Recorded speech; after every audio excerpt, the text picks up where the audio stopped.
एक शाम प्राची टीवी पर सीरियल देख रही होती है। तभी उसकी सास वहाँ आती है। अरे सीरियल में तो ऐसे मग्न है जैसे आज रात का खाना पड़ोसी आकर बनाएंगे। मुझे पता ही नहीं था आपने अपने बेटे की शादी पड़ोस में भी की हुई है। हैं? मतलब? मतलब इस घर में सारा काम बहू ही करती है, आप तो सिर्फ खर्राटे मारती हैं। अच्छा जी, फिलहाल तो तुम आराम फरमा रही हो, चलो जाओ, ये मेरे टीवी देखने का समय है। आहा, इसीलिए मुझे भगाया जा रहा है। सॉरी, अब तो बिल्कुल नहीं जाऊंगी। प्राची की इस बात पर दोनों सास बहू के बीच टीवी रिमोट के पीछे बच्चों जैसी छीना झपटी शुरू हो जाती है, जिसके बीच श्लोक भी काम से घर वापस आ जाता है। आज मेरी चूहे बिल्ली की जोड़ी किस बात पर झगड़ रही है? अरे तेरे बीवी मुझे टीवी नहीं देखने दे रही। अरे तुम्हारी मम्मी मुझे खाना बनाने के लिए फोर्स कर रही है। अरे वाह, ऐसे बेतुके रीजन पर तो बच्चे भी झगड़ा नहीं करते। अरे मुझे कुछ मत बोल, सब इसने ही शुरू किया है। हाँ हाँ, जैसे आप तो बहुत दूध की धूली है ना। अरे बस, दोनों चुप। प्राची जाओ, खाने की तैयारी करो। और माँ तो छोड़ो, तुम्हें क्या बोलूं, शांति से अपना सीरियल देखो, मुझे दोबारा लड़ने की आवाज सुनाई नहीं देनी चाहिए। ऐसा बोलकर श्लोक वहाँ से चला जाता है, जिसके पीछे पीछे प्राची भी कुछ न कुछ बड़बड़ाते हुए रसोई में चली जाती है। हाँ हाँ, सासू जी को तो कुछ बोलेंगे ही नहीं, बस मुझ पर ही हुक्म चलता है, खाना बनाओ, जैसे मैं इनके घर में खाना बनाने के लिए आई हूँ। इसी तरह शाम बीतती है और रात को श्लोक और प्राची की सास खाना खाकर सोने चले जाते हैं, लेकिन प्राची गुस्से में कुछ खाए बिना काम में ही लगी रहती है। इस घर में किसी को घंटा फिक्र नहीं पड़ता, मैं खाऊं या भूखी रहूं। प्राची कुछ देर के लिए रसोई से बाहर जाती है और जैसे ही वापस आती है तो वहाँ दूध का भरा ग्लास देखकर हैरान रह जाती है। फिक्र पूरी है, बस दिखाना नहीं है।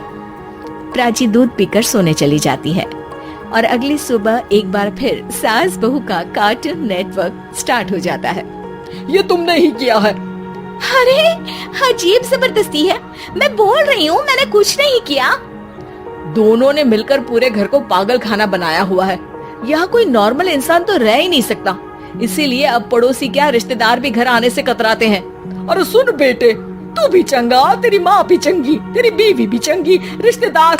हाँ जी, आपको नहीं पता क्या, गंगाधर ही शक्तिमान है, रिश्तेदार ही। हाँ हाँ, बस समझ गया।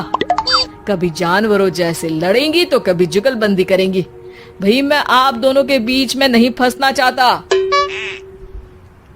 सास बहू की इस मनमौजी जोड़ी से परेशान होकर श्लोक अपना सिर खुजलाता वहाँ से चला जाता है। चलो अब मैं भी कीर्तन में जा रही हूँ।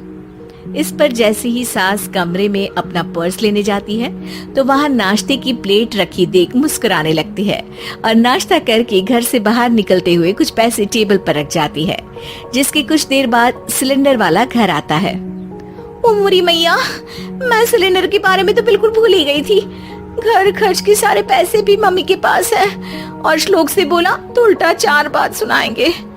प्राची ये सोच ही रही होती है कि अचानक उसका चेहरा चमक उठता है और वो घर में आकर इधर उधर देखने लगती है।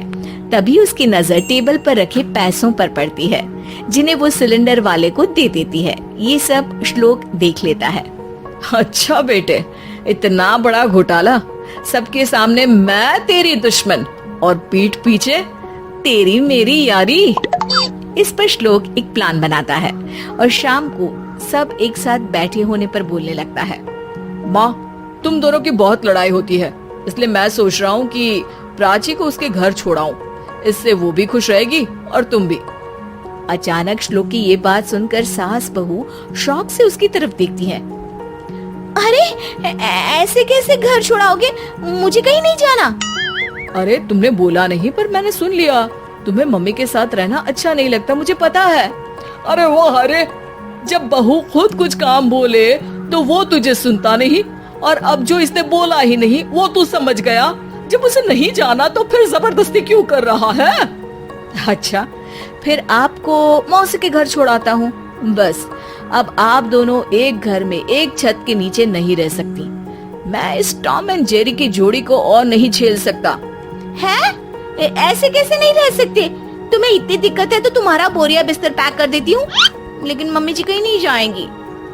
बिल्कुल यही सुनना था मुझे। अगर दोनों में इतना ही प्यार है फिर हर वक्त ये लड़ाई का नाटक क्यों करती हो?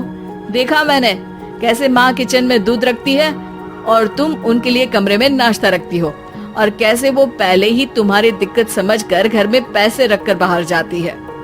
अरे भाई, इतना ड्रामा तो डेली सोप में भी नहीं होता जितना तुम दोनों ने इस घर में फैलाया हुआ है। तू हमें टॉम एंड जेरी बोलता है ना, तो याद कर वो दोनों भी एक दूसरे को बाहर वालों की बुरी नजर से बचाने के लिए हमेशा सबके सामने लड़ते थे, लेकिन अकेले में दिक्कत के समय मदद भी तो करते थे। बस हमारा रिश्ता भी कुछ ऐसा ही है। और वैसे भी अगर सास बहू में तू मैं नहीं होती तो दुनिया वालों को कहानियाँ कैसे मिलेंगी?